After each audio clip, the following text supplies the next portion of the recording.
The Outer Worlds 2 claims it's a fully player-driven story, and that you have total freedom over your choices and decisions.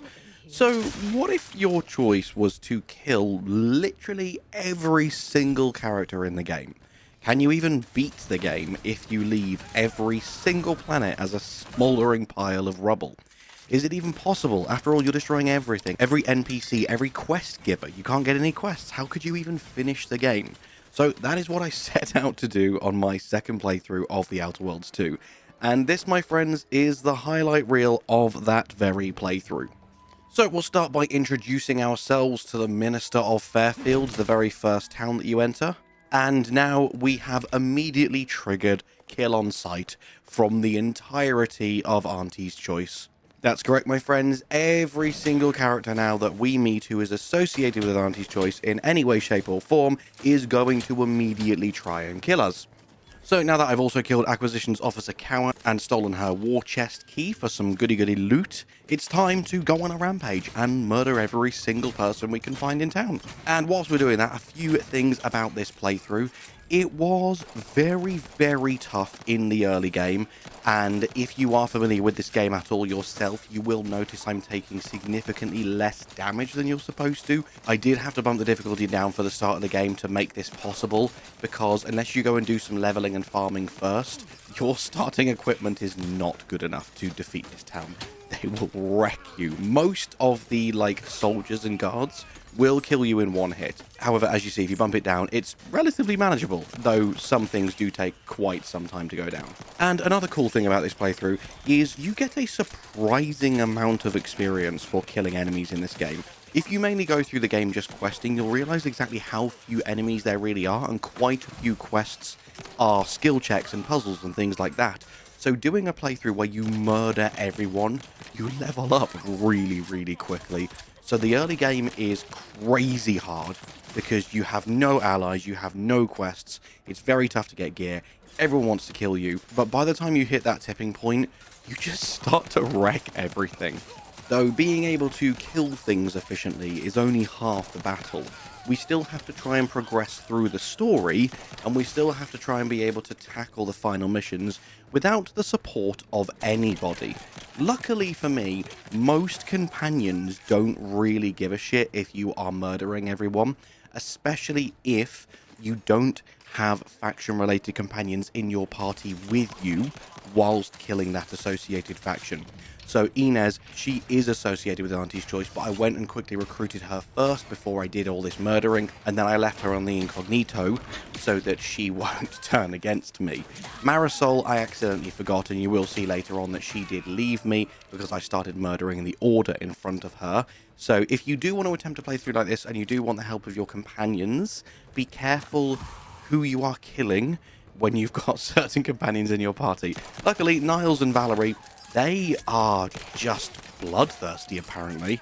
I always thought that they were kind of chill, but they do not care who you want to murder. It's great. So, now that everyone in Fairfield is dead, the first main quest is to blow up the Vox relay. And obviously, I thought you needed the help of someone to break in. But it turns out you can just kill every single NPC and just walk through the front doors. It's a lot harder, and it's going to take a lot longer, but it is possible. And then, as you can see here, I did accidentally save Marshal Corbin in the opening mission, so he now needs to die. And now that he's dead, it's time for the first main boss fight in the game, which went surprisingly well. And it's at this point that we can have some fun with the Vox relay. So depending on the skills and abilities you have, you can choose to send it into space, you can just see what happens if you have the lucky trait, or you can fly it into Westport, simultaneously blowing up the Protectorate town that is on Paradise Island as well. So that's exactly what we did. And there we go, Westport is now also a smouldering ruin. And by doing that, we've effectively speedrun the entirety of Paradise Island. We don't have any quests to do because everyone's dead. So we can just move on to the next area. And after acquiring all of my companions and just basically going around murdering everyone on every planet that I can so that I can loot up and level up, the next colony to face my wrath is Free Market. This was pretty dicey because I had bumped the difficulty back up to regular at this point. It might even be on hard, honestly. I can't remember now. But you can see I'm really taking a lot of damage from some of these enemies. Both my companions went down immediately. And this was tough. This was tough. But it was incredibly satisfying. Should I be worried? Should I be worried how much joy I took in doing this playthrough? Anyway, there really isn't much more to see in Free Market. It is really, really cool being able to kill all of these main NPCs because almost all of them will drop some kind of chest key, which you can then go and use to snag yourself a load of really juicy loot that would otherwise be inaccessible to you. I mean, there are ways around it, such as pickpocketing or finishing their quest lines, but who the hell has got time for any of that? So, as you can see, I'm now just on a looting spree around the whole town, as I have murdered everybody. Next up, as I have now finished exploring everything that I feel like I need to explore before carrying on with the main quest line, at this point, we are supposed to be allying ourselves with both Auntie's Choice and the Order of the Ascendant, in order to get their help with getting the rift device and closing the rifts. Obviously, as we know, Auntie's Choice already detest me. Therefore, I will never receive the invite onto their capital ship, and I will never be able to assassinate Auntie Cleo herself, which I was a bit gutted about, and I kind of wish that I was more of a sleeper agent, and I had worked with them at first, so that I could kill all of them, rather than just most of them.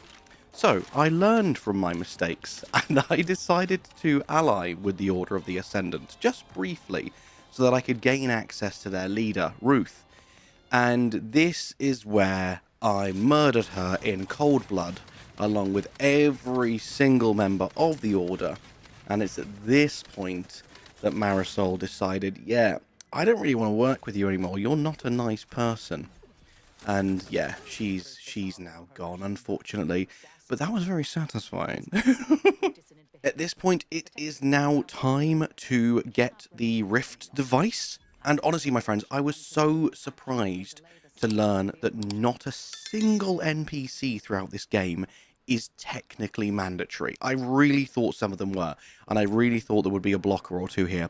But no, you can just trot along with the main story yourself through various audio logs and terminals and just the main objective updating every time you do something. And usually it's Valerie helping you out. She kind of knows everything. So yeah, you can just kill everyone and it really doesn't matter. So as we get in here, this woman usually will very kindly help you break in and weed out and kill the traitor in their organization. So yeah, she's dead. And I'll skip the rest of this because it's basically me just fighting my way to the Rift device, looting it, and then fighting my way back out again.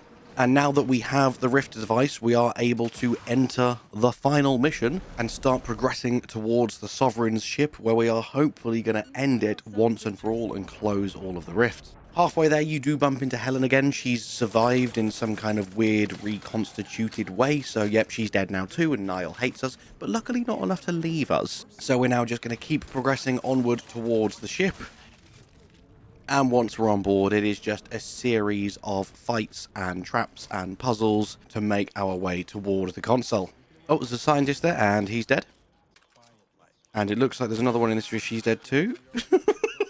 And finally, as we enter this massive room, I'm assuming we need something from this guy, so let's kill him and loot him. Oh, yep, there we go. Perfect.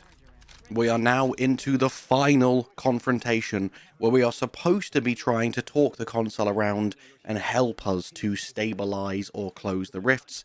Instead, I'm just going to taunt him and attack him at the soonest possible opportunity.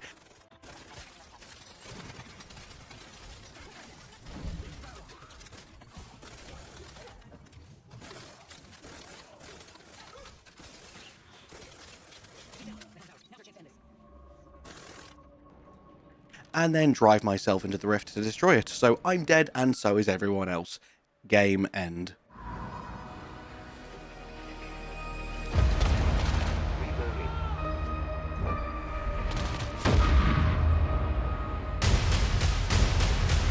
Do you think I care that the colony is in disarray? We didn't come come to Arcadia to get bogged down in pointless warfare. We came to spread freedom and liberate resources for profit. But this pesky Earth Directorate agent is mucking things up.